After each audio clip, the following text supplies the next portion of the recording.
What's up, everybody, and welcome to my TNA Impact Wrestling review.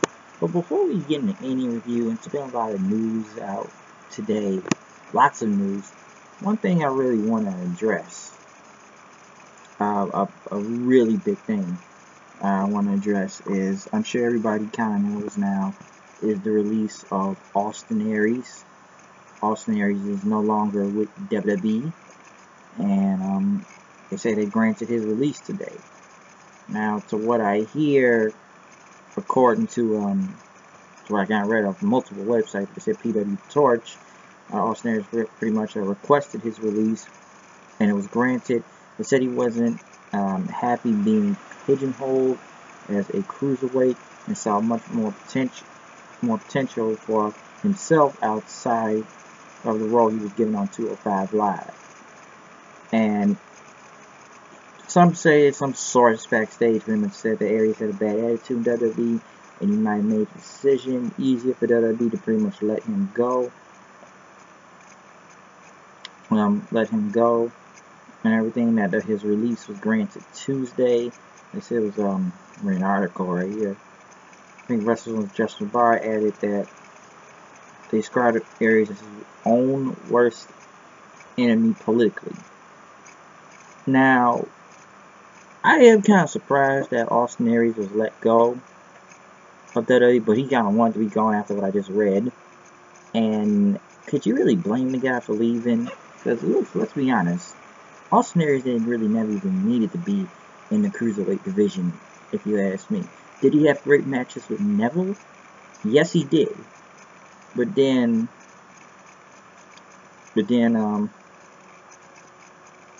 look how he was kind of much positioned. They kind of burnt him out in a way. And I always knew that smile he did after that last match with Neville in the submission match where it was Extreme Rules, and he smiled at the camera. I knew something was going on. And then they tried to have him do something on 205 Live, but I wasn't really paying attention because I don't watch it. But it's kind of weird how Austin Aries went from NXT to going against guys like Nakamura and Baron Corbin and stuff. He almost in a feud with Itami to be bumped to the cruiserweight division. I've said this about Neville too. Neville is too good for the cruiserweight division. Like, the whole division is a failure. Like, the CWC may have been great, but ever since after that, it has been a colossal fuck up that WWE has done with the cruiserweights. And can I blame Austin Aries for leaving? If he knew he wasn't going to be going anything higher than the cruiserweight division? Yeah, because I think Neville needs to be just facing the regular people on the division, really. And I don't know why they just didn't move him up. I always thought that was kind of weird.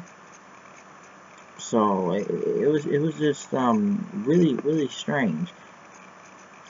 And I just think creative messed it up. Well, yeah, I can blame creative too, because let's see, what was Austin Aries really ever going to go after this whole cruiserweight title? Because if he never got the belt, where else was he going to go? Like, really, he had some really great matches with Neville at WrestleMania and stuff, but where was he going to go? So it's a shame because WWE was waiting. I feel like he was wasted too in a way also, and he could have went to a higher level. Now, will Austin Aries be somewhere else after this? Will he return to Impact? Maybe. He really was great over there, and I thought, he really got big and was the world champion at one point in TNA, and I thought he was really big. Or he can go back to Ring of Honor, and they can go to New Japan Pro Wrestling. Lucha Underground, maybe. I've been hearing a lot of things Lucha Underground, and you can ask Ricochet that. But that's a damn shame that WWE didn't go farther with Austin Aries. He's a really great talent, and I really thought he could have been bigger in the WWE, really, because he just looked like he had a really great path in NXT and stuff. But then, once they moved him to Raw and the main roster, he got hot for 1 minute, but then it just faded away. So I can't really blame him. Now, like I said, will he go somewhere else? Most likely. He may go back to Impact. He left on good terms there, so he may just be back. Now, what's really weird is that his girlfriend, I don't know if it's fiance or wife now, Thea Trinidad, has now signed a contract with WWE. I believe she's in some feud with Andre Cien Almas, so that's kind of weird. Will his girlfriend leave WWE and follow him? I don't know. Because that's really odd how she just really kind of got signed recently, and now he's leaving the company. So, what's going to happen now?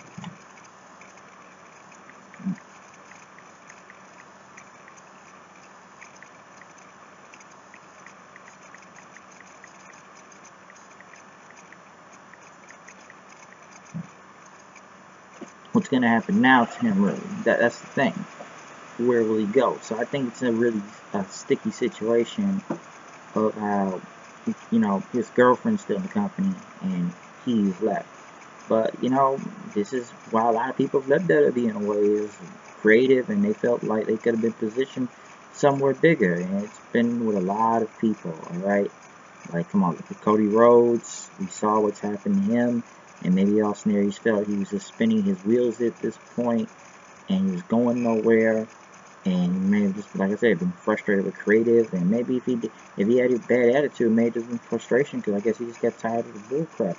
And I believe Brian Kendrick has said this in Stone Cold Steve Austin's podcast. It, like, correct me if I'm wrong, and I may have to go back and listen to the clip, but I believe he said that I don't know, producers and agents weren't helping the cruiserweights on the roster, or something like that. And I'm not sure. I have to go back and listen to it. But like I said, the cruiserweights are really not setting anybody on fire. Neville's like now really the only really great thing on that show. And you got a lot of talent, but they just been booked like idiots half the time. Do I like Rich Swann? Yes, I do. But he's already won against Neville. Jack Gallagher, same here. Brian Kendrick, nowhere to be found. If he's on 205 Live, I don't know because I don't watch it. Anthony Neach, Jobber, Cedric Alexander, and Noam Dar stuck in the same feud since 205 Live, and looks like it never ends. So I just kind of found that out recently. Tozawa, maybe he has a chance. I don't know. Mustafa Ali, I'm kind of bribing the guy, so he may have a chance too. But I feel like a lot of these cruiserweights over there have been transitioned to champions. When you go from Perkins to Swan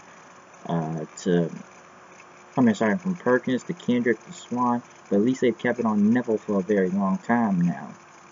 But the cruiserweight division hasn't really set anything on fire. It's just been a colossal fuck up, and it sucks. I guess Austin Aries had to leave, but hey, he'll go somewhere else. He'll just go where he's appreciated then. I feel like it's a big waste that they lost that guy. So, can you blame him? Yes. Yes. I told him. Alright. I'll call back. Nah.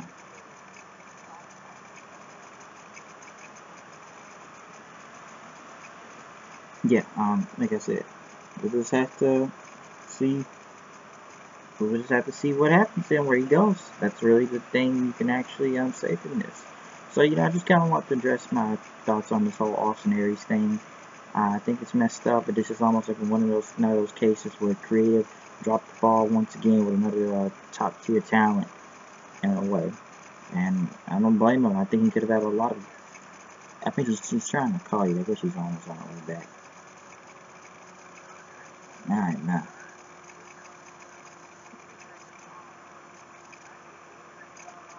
We'll call her. Just call her. No. Yeah, like I said, it's another one of these cases. Like I said, creative. It's just really messed up, and we'll just have to see who comes out from there. Will there be more details? Most likely, yeah. But like I said, I'm just ending off from here. You'll probably end up back in Impact, Ring of Honor, maybe New Japan, maybe Lucha Underground. Hey, maybe even World Culture. You never know. But, as of right now, Austin Aries is no longer with the WWE. So I just wanted to get that out the way. So if he comes back to Impact, hey, it'd be a great addition. But going back to Impact, we started off with LAX. LAX in the clubhouse saying there's going to be a new member of LAX tonight, saying they're going to prove why they're the most gangster here. So they're going to present their new member of LAX tonight. Next thing you know, you have Alberto El Patron and his family, his father Dos Caras and brother Ahilda Dos Caras as they came out with both titles, the TNA and Global Force title. And he pretty much said, it's time for a celebration. Mex says they don't have a reason to party, but hey, they just like to party. And they like to have a good party. And that their entire family attends, they say. And, he says little brother, Heel Dale's Cars is going to be wrestling here soon. And he's going to do what he does best, kicking sales, kicking ass and everything. And talked about his legendary, his fight. He's been kicking ass all over the world. And as pretty much, Patron pretty much says, I had the fight of my life this week. Saying, it's too much pain to handle. It was very grueling. Lashley's a tough son of a bitch. And, he's got to respect Lashley for the rest of his life for some odd reason. And that he's the new undisputed champion. I don't know if we're going by that now, but he says a fighting champion who will wrestle anyone for the title. So he extended off for the other companies too. And as Bobby Lashley came out, he said El Patron's an egomaniac, and Lashley pretty much, you challenge everyone every week without all the confetti, the flags, and the champagne. As Lashley pretty much threw it to the ground and everything. Lashley pretty much talked about El Patron and talk about the fans that he's just an egomaniac and they need to calculate their forecasts and shut their mouths. And you're out here celebrating this fluke win, and pretty much he questions his family then. And he says, are they even legally allowed to be here? Why not build a wall around them and keep them where they belong? Okay, we're doing Trump jokes now with building walls and stuff. Hey, but then again, Bobby Lashley was in a match with him at WrestleMania 23. So yeah, pretty much his father Alberto's father got pissed and pretty much slapped him as Lashley pretty much said, your dad hits harder than you. Until referees came out and helped them back from each other as El Patron pretty much tried to hit him with a champagne. Pretty much called Lashley a bitch. And Lashley, said, I accept your challenge. And we'll have the match laying off for the world title tonight. So it's pretty good. Next thing you know, the commentators, Matthews, JB, and Pope were in the back sitting with Bruce Pritchard saying that, okay, Slammiversary's over. I'm glad you all got this out. As pretty much, Josh said I was outnumbered by a lot of people Sunday, but Pritchard says, we've done this already. It's over. Enough bickering. That's why we're going to go back to the thing. We set up in India. So if you bicker again, you both will be fired, alright? So don't do it again, as the Pope pretty much had a sigh of relief. But then, for some reason, I thought this was weird and odd at the same time, Bruce Pritchard, which I believe he's just a prick on this show, but he's supposed to be an authority figure face, I guess, and he pretty much called out the Pope, and he says, thing goes for you too. You do this too, you'll be fired. But Pope said, I didn't do anything. What I got to do with this? And he pretty much says, well, now you do got something to do with this. What didn't do with this? Is pretty much Pope looked confused. Pritchard pretty much walked out and took Tyrus with him, and he said, what did I do? And nobody didn't know what the Pope did. So what is the point of him calling out the Pope for? That made no sense. And so he said before, Pritchard's done this for a minute, acting like a prick to the face, as even when EC3 was one, and looked down on him. So I got no problem with EC3 pushing him to the ground one time. And then you're just going to punish Pope for no reason, and he didn't do nothing. He's just only the middleman out of this. So what was the point of that? Didn't understand that. Caleb Conley came to the ring, as they pretty much talked about the swole mates or something for some show on Pop TV. But they pretty much, that's the first match tonight. Caleb Conley wins inside the Duck one-on-one X Division match. For like a lot of people are happy now there's a lot of one-on-one X Division matches, and that's how you book it. Pretty much Sanjay Dutt got the win. Pretty good match. Next thing you know, Trevor Lee came out and knocked him down and pretty much said, and he says, I am the new X Division champion. As Mackenzie Mitchell was in the back interviewing the Veterans of War, Eddie Edwards, and the return of Grado. Grado is back with the flag, an American flag, and George Washington, Lincoln Apple Pie. As Crimson pretty much says, we celebrate the 4th of July, and we're American as fuck they were gonna say, as Eddie had to cut him off. and he said it's great to celebrate 4th of July with the VOW and Grado tonight. But I will say, at least for once, and this is going to be a lot throughout tonight with the X Division. For once, and maybe a lot of people actually turn a good eye on the X Division now. It's not a bunch of multi-man spot fists where they put the belt on the line every week just to hope they get over it. They're actually trying to put them in one-on-one matches and maybe get some feuds out of these things instead of just throwing them all into one ring and have a giant spot fest. And hopefully Trevor Lee gets a push this time instead of him being a jobber to a lot of guys.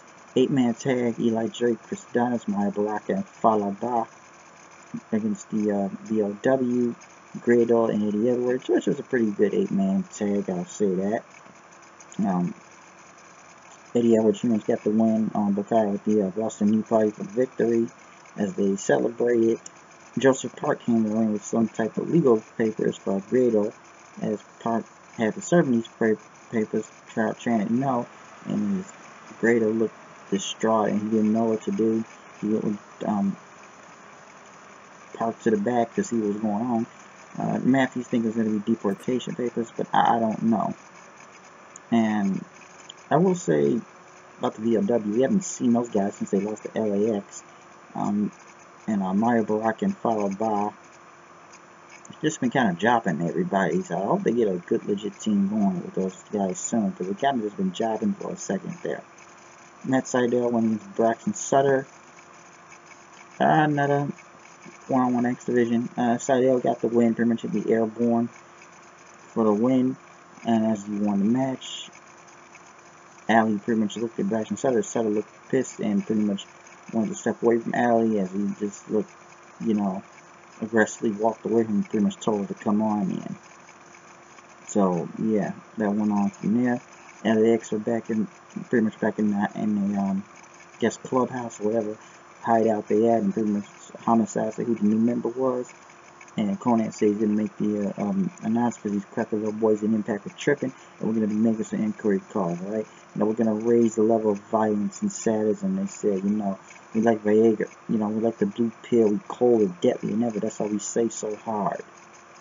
JB was out there to talk about the Super X Cup as they talk about the 8 people that were going to be in it. 8 X Division guys, which were ACH from, well, I haven't seen that guy in a long time, from Ring of Honor. Sammy Guevara, I've heard his name on the indies a lot. Drago, as everybody knows, from Lucha Underground, which he really got a lot of chance out there. Andrew Everett, Idris Abraham, Davey Richards, Taiji Ishimori, and Desmond Xavier. And as JB announced the matches, it would be Sammy Guevara versus Drago, ACH versus Andrew Everett, Ishimori versus Davey Richards, and Desmond Xavier versus Idris Abraham. They even played a quick video of both guys trying to explain who they are and what they're going to do in this. So, some interesting matches, I will say that. I'm looking at it's really going to be good. They start off with Xavier versus Abraham, but it was actually a really good match. It gave both these guys some time, especially with Desmond Xavier hitting a spinal tap for the win, which I thought was really cool. The only thing, when they went back to interview him, which was kind of weird, is that he called it the final flash. Listen, I don't know what Dragon Ball Z reference you're trying to do, because I think he thought he was Vegeta or something like that, saying the final flash, or you're Vegeta now? But it was actually a really good match, though. I will say that.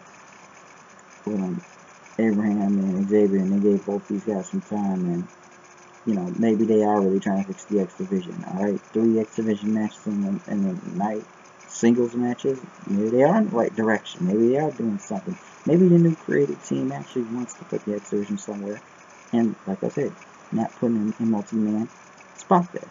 And Xavier is really raw, so I'll give them that. I enjoy that guy in the ring. Gail Kim, she's going to have a big announcement for next week, but she's been injured, so she got sidetracked, and she's been gone for a minute, but she's going to have to iron out the details until next week.